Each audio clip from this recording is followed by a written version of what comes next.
1940, and Europe is rapidly succumbing to the onslaught of Hitler's blitzkrieg.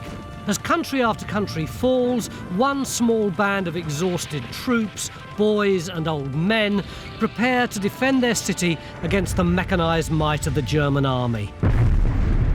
If they fail, Hitler will seize one of his most prized targets, London, the key to success for Hitler's forces if they were going to invade Britain.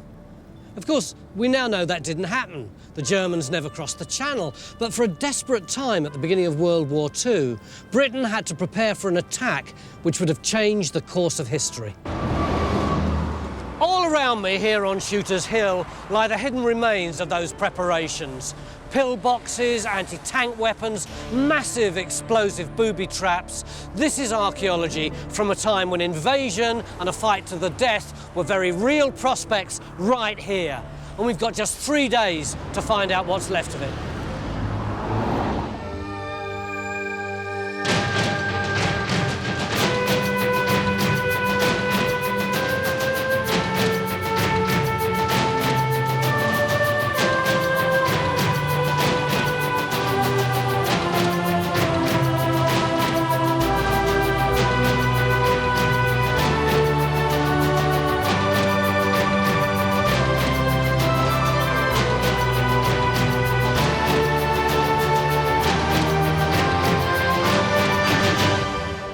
Shooter's Hill lies on the main road into London from Kent, essential for any army attacking the city from the south coast of England. Once they reach this high ground, an invading force would have commanding views over the capital, and most of it would be within range of heavy artillery. And the threat of invasion was all too real in 1940. There are still the remains of mysterious concrete bunkers, strange structures and military hardware all over Shooter's Hill. We've been invited here by local archaeologist Andy Brockman, who believes it's time we started to appreciate the archaeology of suburban Britain preparing to fight to the death. Do people around here know what an important place this was in the Second World War? Some do and some don't. I mean, obviously there's some people have a direct memory of it. Others, there's word of mouth and local folklore. Some have no idea what was going on here. And like where we're walking now, it's a public park and kids play here and people walk their dogs. And yet it was a hive of activity in 1940 to 44, an absolutely crucial part of our history. Francis, how do you feel about doing a London story? Oh, I love it, Tony. Absolutely love it. The thing is, Andy's discovered on the top of this hill in South London a microcosm of Second World War archaeology. And the trouble is, like so much of wartime archaeology, it's vanishing. And some of the best evidence has been found on Andy's air photo down there. What we've got here is it's a 1944 air photograph from the RAF. And if you look just there, that corner of where we're standing now, we think that that's a barrage balloon tether. What's a barrage balloon tether? Well, London was ringed with barrage balloons. They were big things. They were filled with gas. They were about the size of a house, so they had terrific lifting power, but at the same time they had heavy steel cables. So if you flew below the barrage balloon, it cut your wings off on these cables. And it had to be anchored to the ground by a socking great lump of concrete. So I think that's what we got out there. But finding a socking great piece of concrete belonging to a barrage balloon is just the start. Andy's identified all sorts of possible targets over a half-mile stretch of Shooter's Hill. This area was hit by enemy aircraft bombs. Before we start, though, we have to be introduced to the very real hazards of excavating World War II sites. Treat everything that you don't recognise as if it might be ammunition. The archaeology also needs getting used to. Barrage balloons filled with highly flammable hydrogen gas were massive, but we're looking for their securing points, which are, frankly, just bits of concrete with iron bars stuck in them. And this isn't the sort of thing geophys are used to looking for. At this cutting edge of archaeology, the rules are still being written. All I'm seeing is what I would consider to be modern rubbish.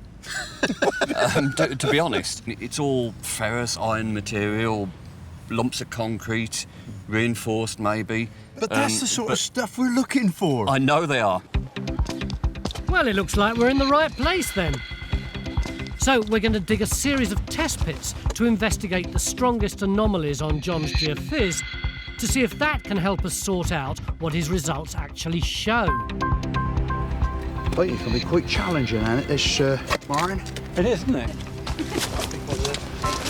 Just be mindful that, you know, there might be devices in here. Well, this is pretty impressive, Andy. Big question is, what is it? It's a very good question, and the short answer is we don't know. We're also starting to look at some of the other defences in the area.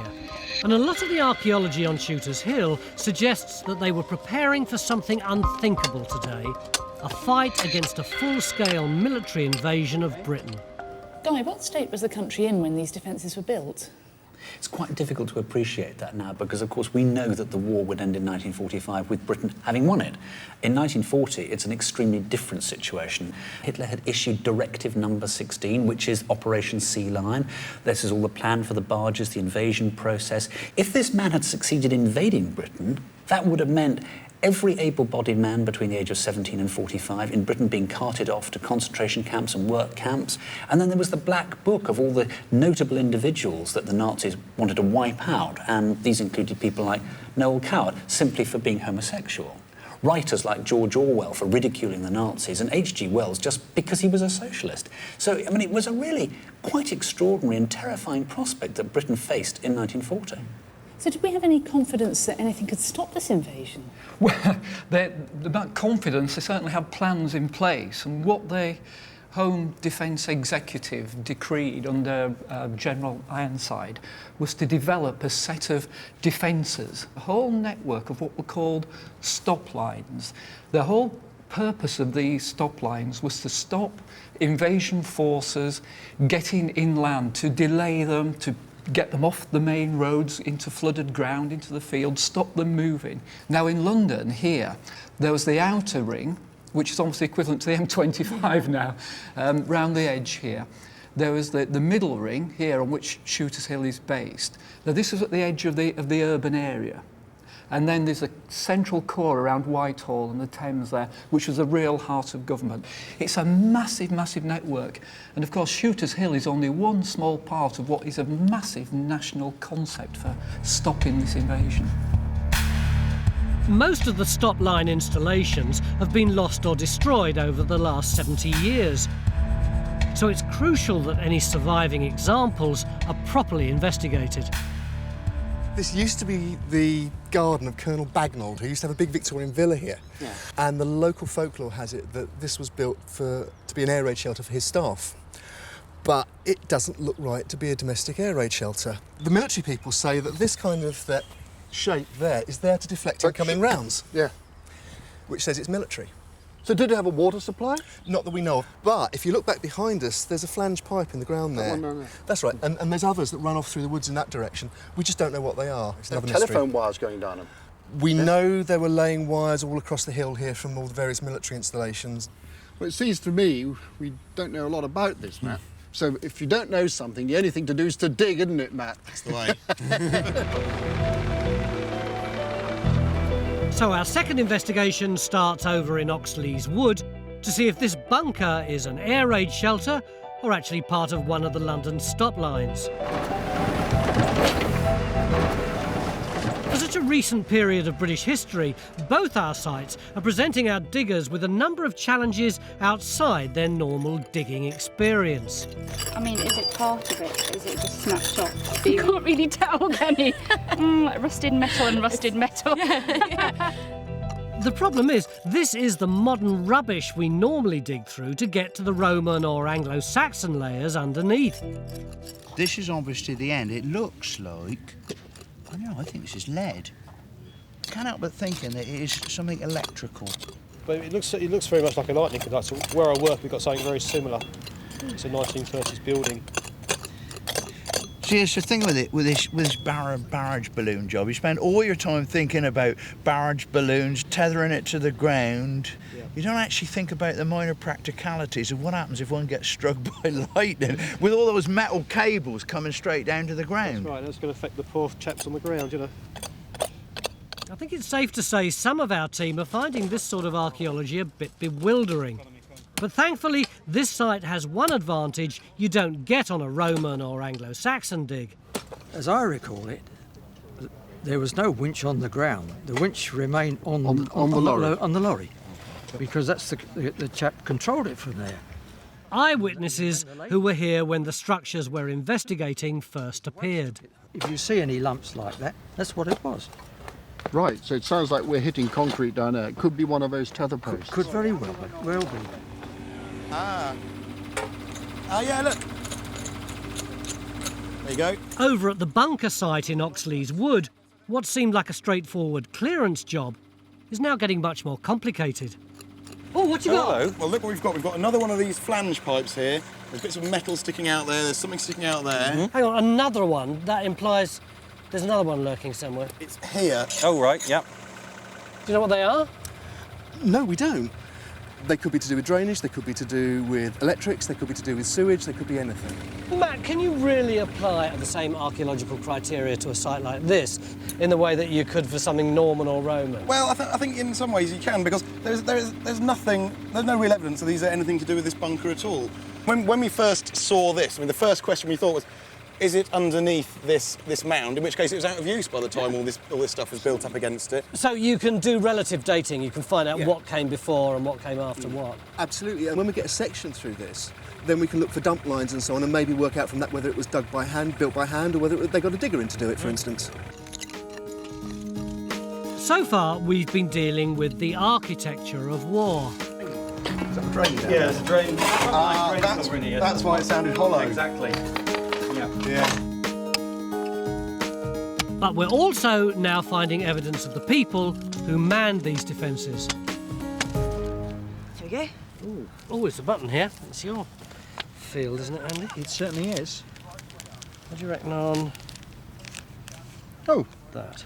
Just a gunmetal button, typical for British soldiers, normally worn on trousers. In fact, when you put your braces onto it, when you bend over when you're working, they just pop off and they're really irritating. Fat boy's bottom. And what about that? Oh, that's nicely shaped bit of brass from a waist belt. That one, nice and broad, probably a First World War type, but it could be still being used in the Second World War. How he knows these things? Marvel, isn't he? These small fragments of uniform are a reminder of the troops based here on Shooters Hill, men such as the Home Guard veterans who've come along to the site today. And they've got memories of this suburb bristling with weaponry. And there's another pillbox here. Another pillbox somewhere here. Yes. Including an explosive form of flamethrower, a fougasse. In the front garden of one of these houses was a fougasse. Ah, what, here? Yes. Can you remember what the flame fougasse looked like? Was it actually inside, so it was disguised in a mound of earth or something like that? It looked like garage doors. You know, how we had a garage which is built into the side of your garden. Yeah. Any tanks approaching, the order would come to set that going. That's right. Right. So the Germans have no idea that they were going to walk into a flaming mass, effectively. To see more about Jeff and John's experiences of life during wartime, you can visit the Time Team website. I think there'll be a major redeployment of our troops tomorrow to look at other targets, such as the mysterious fougasse, because at the end of day one, we've just about finished work on our first site. That's a pretty impressive piece of rubble, Phil. It's what we wanted, Tony. What is it? It's the anchor point of the balloon. The old 1940s ground surface is right down here. And what they've done is cut a hole in the ground and literally just filled it up with concrete, and then in places they reinforced it with these whacking great bars. And now we've got one, we know what they look like. Yeah. We can then extrapolate where all the others are, and from that we can work out where the middle is. Come on. Your satellites never where you want them. This discovery in Phil's test pit means we can sort out all the stuff on John's geophysics. Spray my stick? Yeah. And plot the location of our barrage balloon, giving us the first element of our picture of wartime Shooters Hill. So it would seem to be job done for this park. Or is it? We've got Bronze Age. Bronze Age? Bronze Age. And what have we got this Bronze Age? Well, it's got a huge Bronze Age ditch, and here, this mass of heavy stuff, that is metalworking slag. So we have a Bronze Age metalworking site, maybe even a Bronze Age hill fort on the top of this hill. That's not very common, is it, to find Bronze Age metalworking? It's rare as hen's teeth. I'm extremely excited. Except that it's a Second World War site. What are we going to do now? Well, you know, I'll have to think and scratch my head, Tony. Tomorrow. For the moment, we're going to concentrate on the Second World War. Beginning of day 2 here on Shooters Hill in London, where we're investigating the Second World War defences. We've got barrage balloons, we've got hidden bunkers, and this being Time Team, we've got what looks like Bronze Age metalworking. So what are we going to do? Move quarter of a mile away and look at something else. Why have you brought us onto Eltham Common? We've got a spigot mortar. Have we? Fantastic! Oh, we have. Oh, yes. Spigot mortar. Come on, you'll like come this. On. Oh, wow, that is good. There's the spigot. It's funny the things archaeologists get excited about. But this metal pivot would have supported an anti-tank mortar, and as far as Martin and Francis are concerned, it's at the centre of a fascinating complex of structures. That doesn't sit in isolation, because actually, once you've fired the thing, the Germans coming down the road are going to be a bit cross because you've just whizzed a big bomb at them.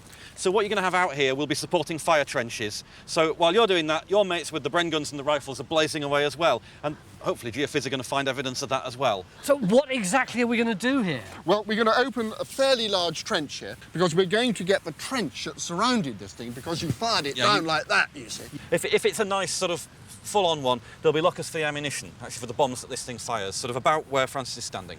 I've Don't never jump up and down. seen two grown men so excited by a spigot. That is very good. I think it's very nice. This mortar site is our third area of investigation on Shooters Hill. We've already established the position of a barrage balloon in Eaglesfield Park, but we're going to leave a full investigation of the prehistoric archaeology here for another time. I'm struck by how it survived for well over 2,000 years, and yet we're dealing with some of the fastest disappearing archaeology in Britain. Stuff that's not even 70 years old. Stuff like the mysterious bunker in Oxley's Wood. So that one's just going straight down. They're not going anywhere and they're not setting anything, are they? This could be a private air raid shelter, but we're keen to find out if it had a more important use, as part of London's Stop Line Central, one of the defensive rings around the city designed to thwart a ground invasion by Hitler's troops. This is the ball that there's a pillbox tacked onto the side of it, disguised as an off-licence. That makes sense. Yeah. And there seems to be evidence of the stop line defences dotted all along this strategic road. If you look on the side there, can you see the change in the paintwork and the vertical? It's very distinct, isn't it? And then the other crucial thing about where we're standing is that we're right at the crest of the hill, so anyone attacking up the hill, the axis of the attack is coming towards us from the east. Yeah. And this is just where you put a roadblock to catch vehicles and tanks coming up over the top of the hill as they sort of skyline over there. We've been told about the disguised pillbox at this pub by veterans of the Home Guard. But it's proving surprisingly difficult to be certain just how many military structures are on the hill. There could be a likely contender across the road from the pub, though, at the entrance to a hospital. A great concrete wall or plinth. Yes. The concrete looks fortis, doesn't it? It's that economy concrete. Yeah. The problem we've got is that there's no paper trail for it. There's absolutely nothing. But it's the perfect position to support the position over at the ball. The only way we're going to understand this is to get all this undergrowth off it and have a good look at it. It could just be an air raid shelter because it's a hospital. It needs an air raid shelter. Yeah. That would still work. Right. Yeah.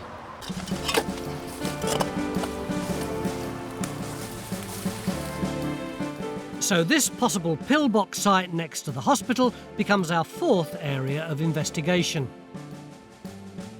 But even with my schoolboy knowledge of the Second World War, I can't help but wonder if all these defences were really necessary. Isn't there something slightly absurd about this notion of German tanks and soldiers marching up Shooters Hill? No, not at all. This is exactly how Germany had conquered most of Europe, using blitzkrieg. What does that mean? It's lightning warfare, where you charge up main lines of communication so quickly, so powerfully, so abruptly, that everybody just falls away before you. But we'd already won the Battle of Britain. The skies were ours. Surely a land-based invasion was a fantasy. Yeah, we know that. They didn't at the time, and things were still really tough. The Blitz was going on. Britain's cities were being bombed. Also, had Hitler's invasion of Russia in the middle of 1941 been the brilliant success that he hoped it would have been, then Germany would have ended up with vast quantities of resources from Central and Eastern Europe at its disposal, making it possible for Germany to mount a colossal and much more successful invasion of Britain than she could ever have thought of before. So the threat of invasion in those dark days was real and imminent. But we're also getting evidence in our spigot mortar trench of the daily danger everyone endured from the constant bombing raids. Is this a piece of shrapnel? It could well be. It's jaggy in all the sort of right way, because when the bomb or the shell goes off, those things are red hot and they're razor sharp and they're flying through the air, and as they fracture, that's what they look like. So we might have got our first piece of proper battlefield debris. I never thought that it would actually be this big, and now I know why lots of people get injured by pieces of shrapnel. That's gonna hurt somebody. Oh, that'll kill you. If that hits you, it'll kill you. You used to collect bits of shell fragments and things as well. Yeah. Shrapnel. Yeah. It used to come down like rain. Yes, really. Our digs now attracted a lot of local interest. Does anybody know of anything else that we might have missed? Anybody got anything in their gardens or in places that we haven't been yet? And pointed us in some new, unexpected directions. There's a super air raid shelter in our garden, and there's a dividing door, and Kevin's got the other side. Oh, so it goes across both gardens, Oh but yeah, you've got with your an own adjoining space. door. That sounds amazing. Yeah. Absolutely. We've already investigated one bunker, but the sheer size of this new shelter sounds intriguing. Good grief, I thought you were going to show me some measly little Anderson air raid shelter, but this is enormous. And once inside, it quickly becomes clear it's unlike anything else we've encountered so far. The average Anderson shelter was just a little perfunctory shack with a couple of bunks. It's got electrics and everything. I've never seen anything like that. And look at that. You've got a whole 2 rows of Bakelite plug sockets. You've got light fittings, you've got switches. There's no way that's a normal air raid shelter. No. For something this size to have that much electrics, that much lighting, that is very, very unusual. Well, in that case, how do you explain it? I can't. So this is getting pretty loose now, Francis. I think with a bit of a tug, we might be able to get it out of the ground. Yeah. Here we go. There we go. Over at our other bunker in the woods, we're at last about to get some answers. These metal pipes have intrigued us for the last day and a half, with theories ranging from garden drainage to conduits for military communication cables. Look at that. Look, it's a spike. It's not a pipe. So it's a big kind of stake that's been just hammered into the ground, isn't it? Yeah, but it could never have been, for water or... Yeah, well, that blows the kind of water service, any kind of service to do with any of these buildings here. So what are they doing it for? Well, the first thing that comes to mind is that maybe it was some kind of revetting for all the build-up here, all the mound up against this bunker. It could just be revetting there and there. If you had planks running along there, and they would have rotted completely, wouldn't they? Yeah. So yeah, I think it's a revetment behind. Yeah. That would explain So why we know something about this building's construction, but not what it's for. And that means we've got 4 archaeological investigations on the go, including the new one in this sleepy cul-de-sac. This bunker is now officially one of the strangest things we've ever found in a back garden. And it's not just because of its size. So what you've got there, 3 metres, that's pretty much a square space, isn't it? Yeah. The amount of 1940s electrics in it suggests it may have had some organisational or communications role. We now need to get all the military chaps down here to work out what it was built for. And then there's the outside. We're confident this rockery is part of the original bunker construction. And that could fit in with the evidence we have of the military disguising important structures. Why are you poring over a photo of a florist's? It's fooled you, hasn't it? This is a disguised pillbox. You're kidding. During World War II, lots of pillboxes were disguised. I mean, we've got florists, we've got bookshop, haystack. I mean, the reason we're looking at these is that we were trying to get some idea of what the disguises were like. Yeah, it fooled you for about 10 seconds. I now realise quite how daft I was. And surely the Germans wouldn't have been fooled. But the point is, Tony, in that 10 seconds, they've killed you. It's made you stop and think. And while you're stopping and thinking, that's you're most vulnerable. But once those 10 seconds were over, the guys in the pillboxes must have been sitting ducks. That's true in 1940, and the expectation in 1940 was that the Home Guard, if they had any function at all, was to stand in a pillbox and shoot straight for as long as they could survive. The Home Guard were crucial to the defence of Britain, and most of the defences on the Shooters Hill stop line would have been manned by these volunteers drawn from the ranks of the young, the old and the reserved occupations. Come on, get it on. We've got a war to fight. Unfortunately, the only volunteers we could muster were Matt and Phil. These trousers are absolutely enormous. I ain't got any bracers. I hope my trousers don't fall down. Oh, to scare the enemy, do we? What? Do your flies up, man! Do your flies up! Our view of the Home Guard may have been influenced by Dad's army, but the official training manual makes it plain that they had to be prepared to give up everything in the defence of their country, including destroying their own homes if it helped slow down the invaders. There's a bit in here where it says you can't retire to anywhere safer, that every post has got to be manned to the last man and to the last bullet. So it's absolutely, you know, death or glory stuff. Well, they know if you get to this point here and there's been a series of stop lines, this is the last one. Once you're at the top of the hill behind you, you're looking down at the capital, that's it. So the government is prepared to do things that before the war were unimaginable.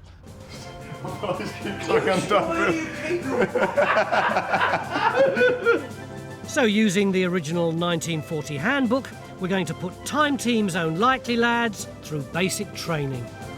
God help us. For the last day and a half, we've been scratching our heads puzzling over this thing. No one knew what it was. Was it to do with air defences, land defences? Was it a copy of something that was originally made in the First World War? Well, now it's been beautifully excavated. Do we know what it is, Francis? I think we do, Tony. It's taken quite a while. I don't think it was a shelter for, I don't know, tanks down the hill firing at you. I think it was a shelter from stuff coming out of the sky, but not bombs, I don't think. I think something quite else, don't you, Stuart? Yeah, it's shrapnel, exploding shells up in there. It's raining shrapnel, and it doesn't look like it now, but you're standing in the grounds of a very large house. There were cottages, workshops and so on in here. People working in this area, and if suddenly shells started exploding above them, they want somewhere to get in to get out of that rain of shrapnel. Where we are now, we're about 1 kilometre away from a heavy anti-aircraft gun site. Those guns were putting 4 shells in the air at a time, and they're firing multiple shells per minute. All of those shells are exploding because they're designed to explode at a set height where the bombers are. All that metal's going somewhere, and if it doesn't hit a target, it hits the ground. The shelter was simply built with cement being poured into improvised wooden moulds. And we now know that the steel pipes we found were fashioned into stakes and used as part of a revetment for an earth bank that gave extra protection. For anyone caught in an air raid, this simple structure could mean the difference between life and death. There you go. You can see down here on the wall where the wooden plugs have been inserted in, another one there. So there's a horizontal wooden bench along here. So you come inside and then sort of plonk yourself in here. How long for?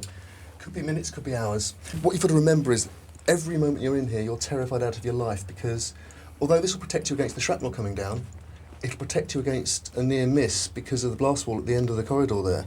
What it won't protect you against is a direct hit, and that could come at any moment, and that'll turn this place into a tomb. So having decided that this is a civilian shelter, we can now concentrate on the stop line defences on Shooters Hill. And we're beginning to build up a complex picture of how the British would have used this half-mile stretch of road to protect the capital.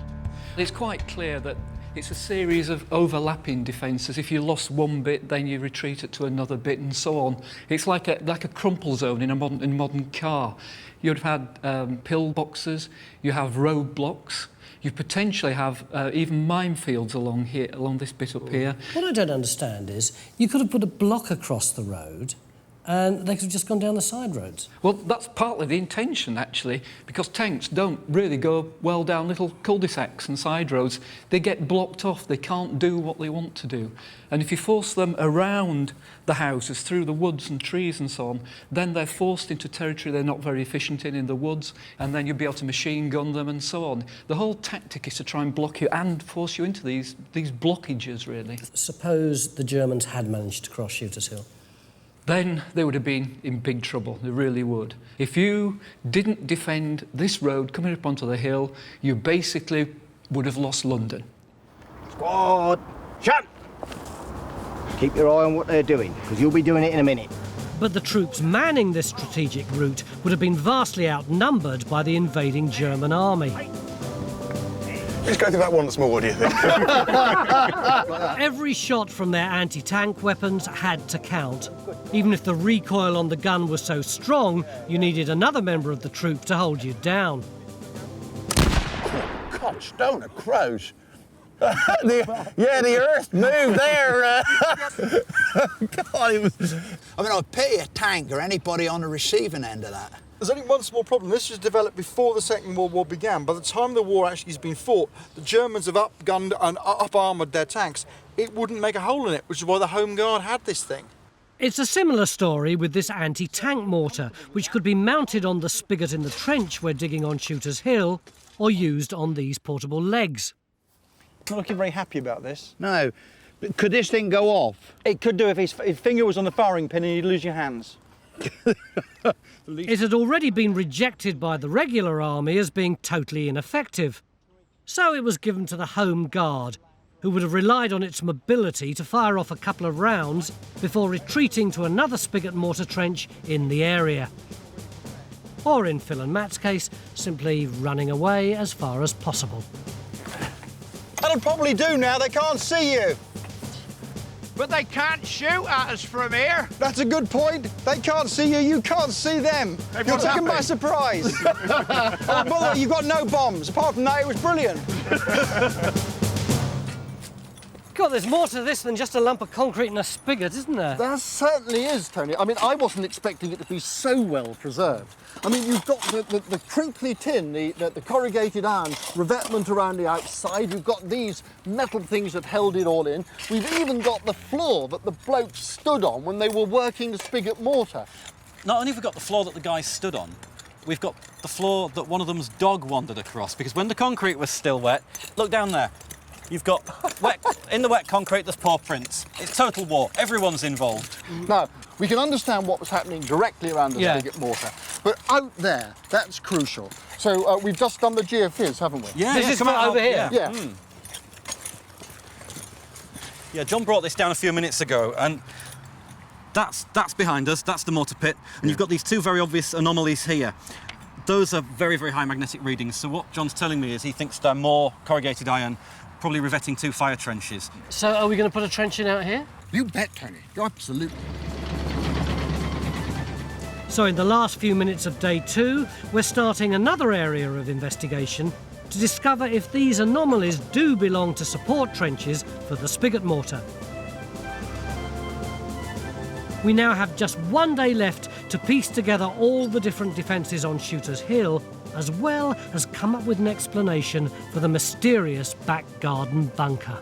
But the highlight of tomorrow has got to be Private Harding taking out a German tank on his own, on foot. And by the way, that's the tank. Who goes there? Oh, God. Beginning of day 3 here on Shooters Hill on the outskirts of London, where we're looking at the World War II defences that the British threw up in order to try and prevent a German blitzkrieg.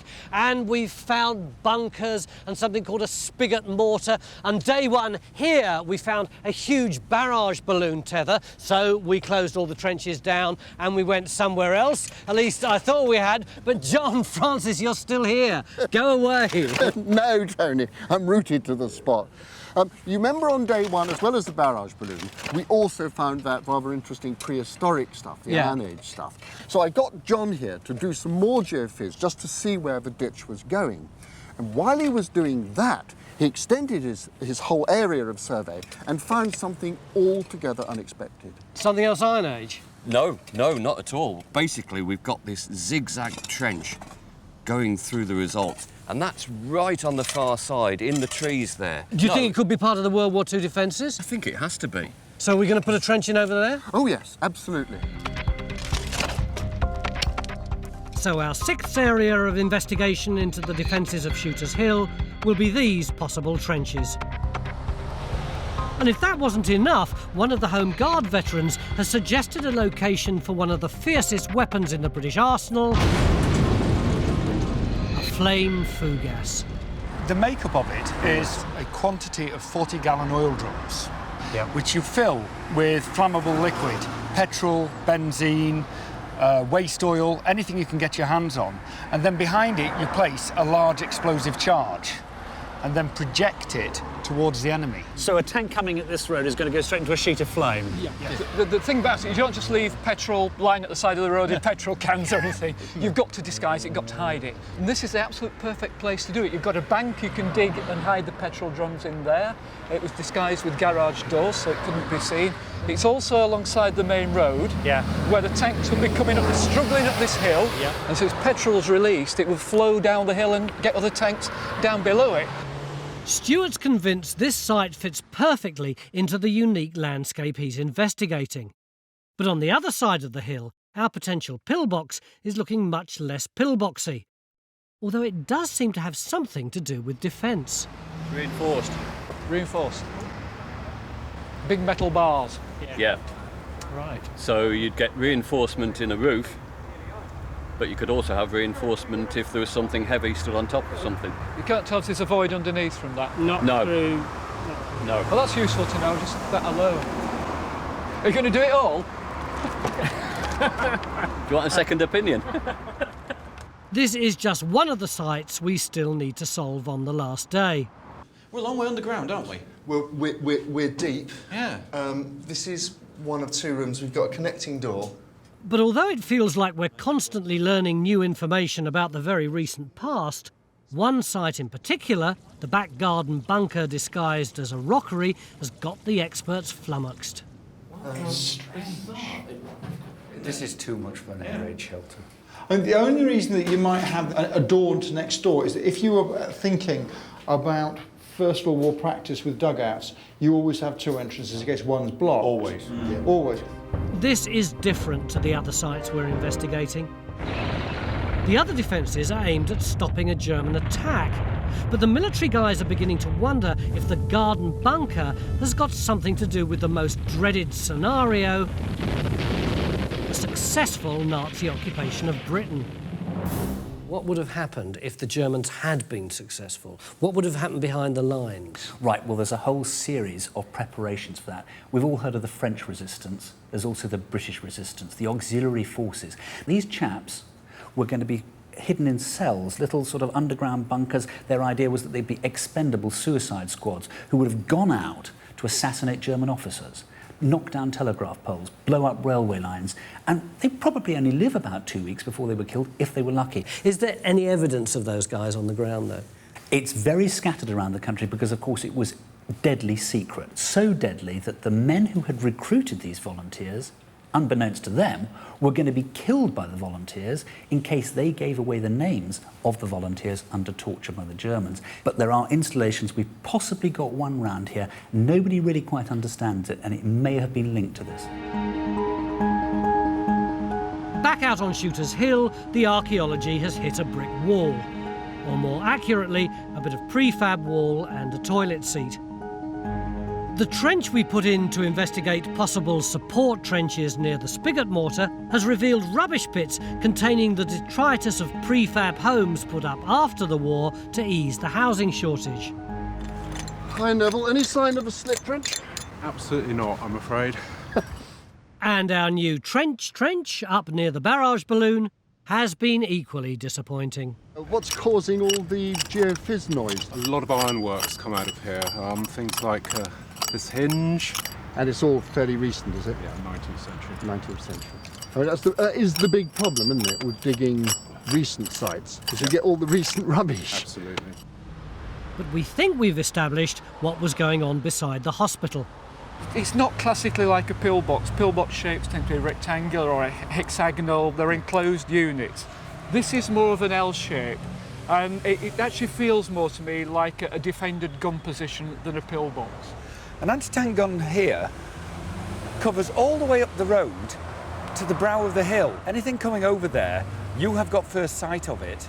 You can get a shot at it. It's about 150 metres. That's absolutely ideal for the period. But should these anti-tank weapons fail, there was always one last resort. Brave volunteers willing to take on a panzer on foot. I've got here Tank Hunting and Destruction 1940. That's all yours. The weapons of choice were white phosphorus smoke grenades and lethal sticky bombs, replaced here by water-filled balloons. And the task for our brave boys was simple. Walk up to a German tank, played here by a camouflaged pre-war Austin, and destroy it, preferably without getting killed. I'll shout smoke, and you throw your smoke bomb, your phosphorus bomb, from a distance, creates a big cloud of smoke. Then you run in to 15 feet away where you're safe. They can't see you. And then I'll shout stick, you bang your bomb on, then I'll count to 4 and then 5 will be bang. And you have got to run. By the time I've shouted bang, you've got to be far enough away. Otherwise, I feel it's probably curtains for both of you. All right, let's do it. Good luck. Smoke! Oh, brilliant, brilliant. Stick! 1, 2, 3, 4, bang! Oh no, we've lost one. Oh, I think he copped it. It was a heroic death, though. But it's more dangerous than I thought, you know. This exercise with water balloons may seem frankly ludicrous, but the aim of the training was deadly serious, to prepare the Home Guard for a fight to the death. And Stuart's in no doubt that had Britain been invaded, stop lines such as Shooter's Hill would have been turned into places of carnage. I think we've found the location of one of the particularly important parts of the defence mechanism, and that's a flaming food gas. I mean, had they ignited the one at Shooter's Hill in the position we think one was in, it wouldn't have only enveloped the tank in flame, it would have set the whole woodland opposite afire as well. It would have been a gigantic explosion. But, I mean, rather than describe it, just look at this footage taken at the time. Wow, that's right across the road. You wouldn't want to be under the end of that, would you? No. It's odd, isn't it? A lot of what we've done over the last couple of days with Phil has seemed quite funny, but actually what we're talking about is ordinary citizens of Shooter's Hill trying to kill as many people as possible. I'm sure the Home Guard and the people in the army and the Home Guard would rather be home digging their vegetable plots or something, but they knew they had to defend this country. They had seen what happened in the Low Countries. They knew what the Germans were capable of. They would have defended Shooter's Hill to the last man and the last round of ammunition.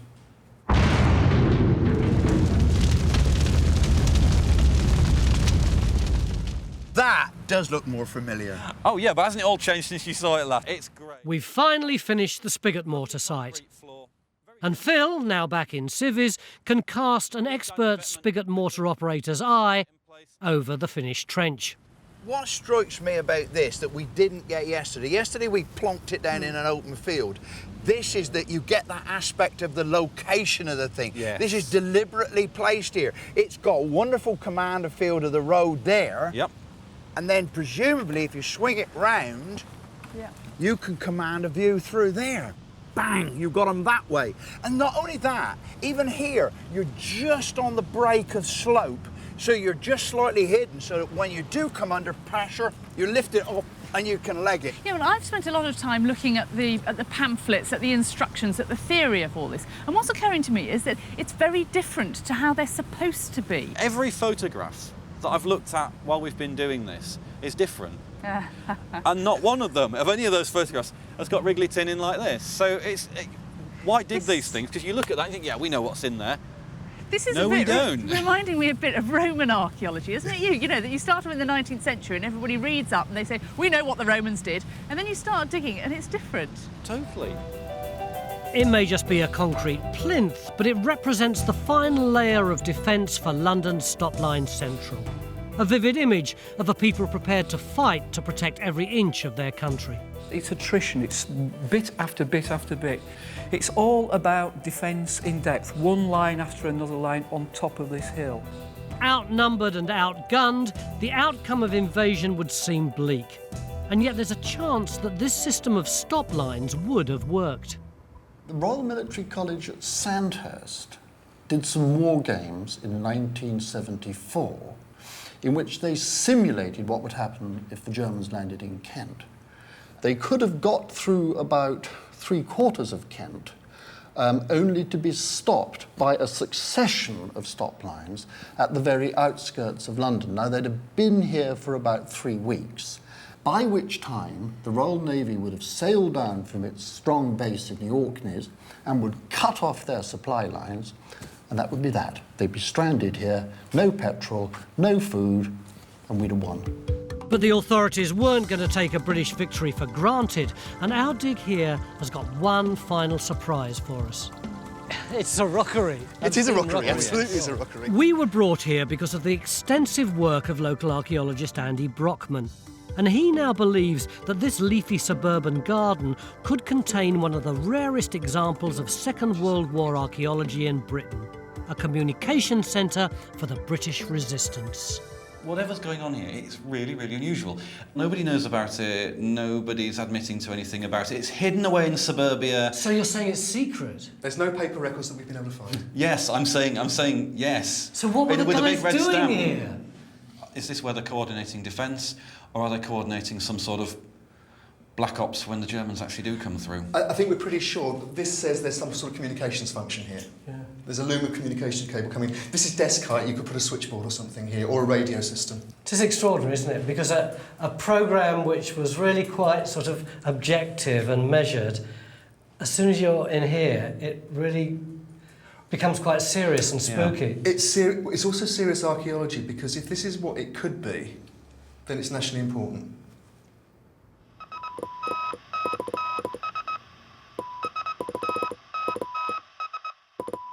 It's a bit scary to think of these ordinary parks and roads being turned into a battlefield. And when you consider how many more open spaces and strategic roads there are all over the country, makes you wonder what else might be out there. All of it until recently, sadly neglected. Maybe after the war they just wanted to forget it. But I think it's great that so many archaeological groups are now beginning to realise its importance. It's also good to know that there's something rather more solid than mat and fill to defend us, if ever we're threatened again.